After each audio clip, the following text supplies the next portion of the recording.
How's it going, guys? Back with an update on the SSF Hardcore 100 Push Raider Fire Trap Flamethrower Trap. Flamethrower Traps just hit level 20. Need to see if I can get level 21 one of those real quick. No. Oh, there's one. So level 21 Flamethrower Trap's going to be a big upgrade for boss damage. I did get another. I got a 6-link from an incubator that I was able to craft, and I'm trying to link this one so that I can reroll something better. But I have a 6-link for flamethrower trap now, which is great. Worked in some trap throwing speed in the process of getting this chest in. And yeah, I was able to shrink down the clarity quite a bit, drop the mana flask now that I have inspiration on both fire trap and flamethrower trap. Extra minus mana cost of skills, so no longer need the mana flask. I threw on a sulfur flask. I could have thrown on a stibnite flask maybe as well, but I like the idea of I can stop and stay on consecrated ground for a second. Extra life regen, 100% of reduced effective curses while I'm inside of that, so nice. Everything's looking pretty good. I woke up. I had a lot of time with family yesterday doing stuff, so I didn't really get to play much yesterday. So I was worried about coming back in. I eased in. I ran some delve, and I ended that in a really nice spot. Lots of these bigger rooms. You go in down there, and there's lots of enemies, so good XP out of that. But yeah. Cleared through over to there, and I didn't die after putting the MTX on. I did decorate the character as well, so now we got 8 MTX on. That's like, do you survive that like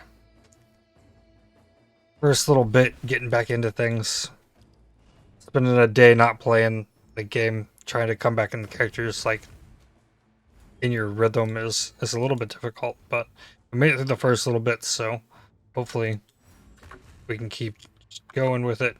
You have 12 betrayal missions, 14 Nikos, so I think I'm gonna start off just like cleaning up delve stuff. Make sure I keep the character moving in the solid direction. As far as the race, there's still time. He's not 100 yet, but they're going. Still. We lost somebody recently. Level 95. There were 4 of us alive at 95 altogether for a bit, but yep. Still gonna keep going for it. I feel like I'm gonna be able to put a pretty good push in. But let's throw a map in, just see how things are going. The upgraded flamethrower trap will be nice. Pretty easy map. And then yeah, getting an extra 3 max res and some extra damage off of the sulfite in here is also a good way to just kind of get right back into it.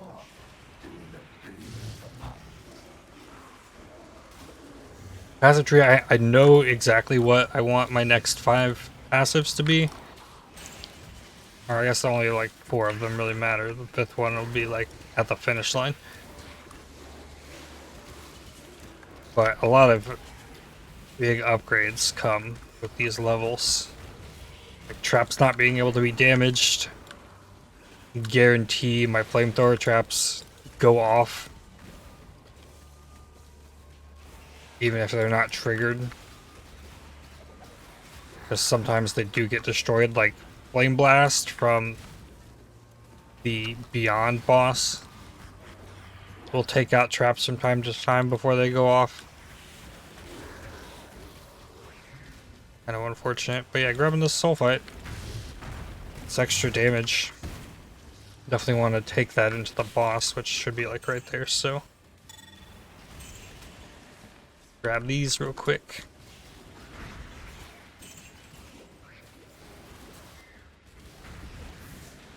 But yeah, I'm cruising. Oh, I think I just lost the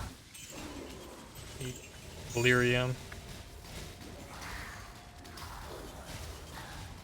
The flamethrower trap levels gotta be huge for single target stuff. Alright, did I get all three? I got all three.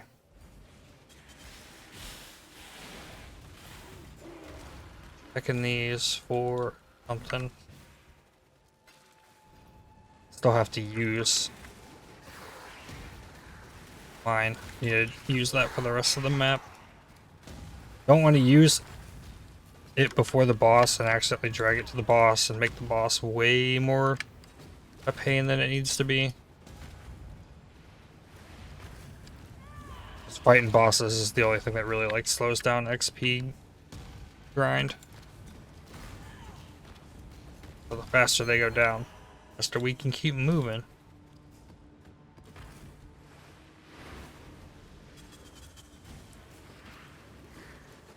Oh, and we turn on the Sentinel.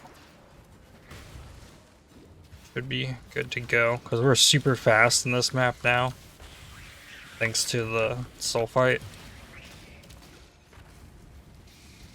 Still lacking AoE on this, but what can you do? I lost the carcass check, so unless another one shows up. I know where I'm at. Never got the boots either. I wound up specking out of the baited unique nodes. Ooh, there's some. Oh, that's a level 8, so Apex I'm not messing with.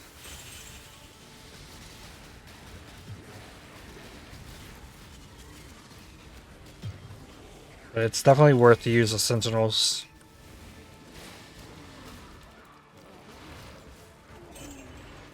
Such good XP. As long as you don't die. You aren't careful with them. There's ones that'll get you. Here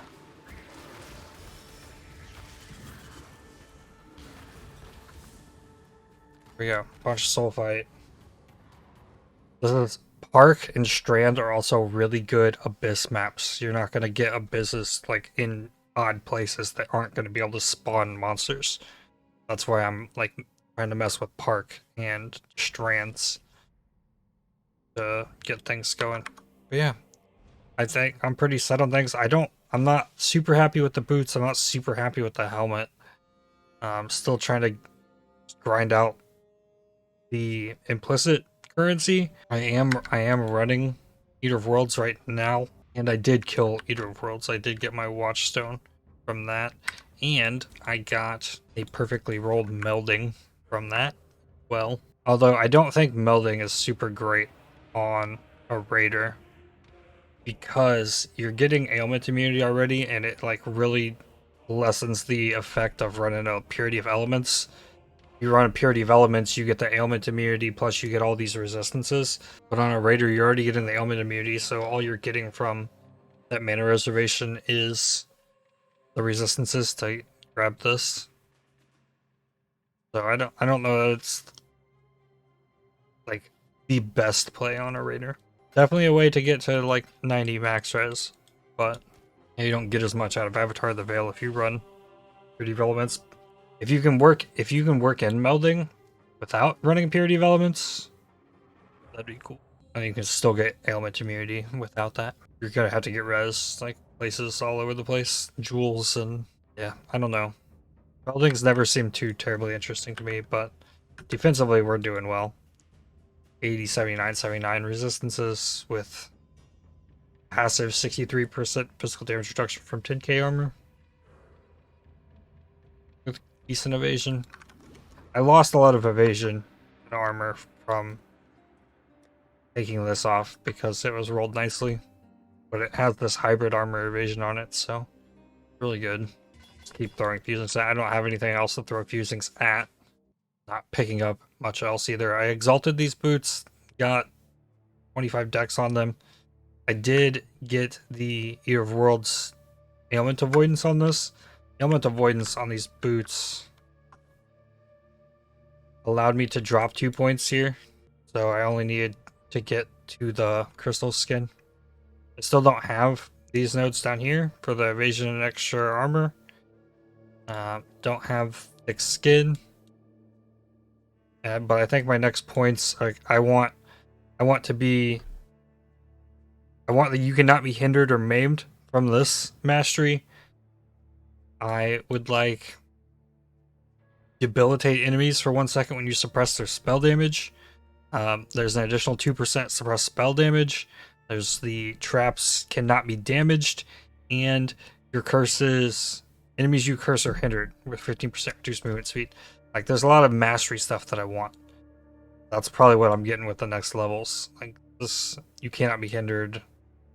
I think traps cannot be damaged just first.